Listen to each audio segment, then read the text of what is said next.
என்ன தாயாருன்னு சொல்ல வெக்கமா இருக்கு. எப்படி சொல்றது உன்ன தாயாருன்னு? பெரிய படுதாவை சுத்திக்கிட்டு வந்து நிக்கிறேன், எப்படி சொல்ற தாயாருன்னு? அட்லீஸ்ட் ஒரு கவுனாவை தச்சு போட்டுட்டு வரியா? சொல்லலாம், பரவாயில்ல தாயாருன்னு. நானா கவுன் போட்டுக்கணும்? என்ன, நாங்க ஃபாரின்ல படிச்சது, நீங்க தான் கவுன் போடணும், வேற யார் போடுவான்னு நினைச்சுக்கிட்டு இருக்கேன்.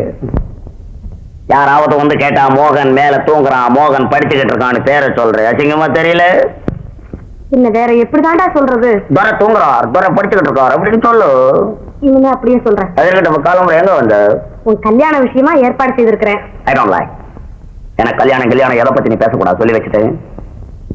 எனக்கு கல்யாணம் பண்றதுக்கு ஃபேர் கேர்ள் இந்தியாவிலே கிடையாது, எனக்கு நல்லா தெரியும். வேற எங்க பாத்துருக்கிற? நான் பிரான்ஸ்ல ஒரு கிளப்ல இருக்கவள ஃபிக்ஸ் பண்ணிருக்கேன், அவ்வளவுதான் மேரேஜ் பண்ண போறேன். எனக்கு தமிழ்நாட்டு பொண்ணு தேவையில்லை. ஏண்டா தம்பி இப்படி எல்லாம் பேசலாமா?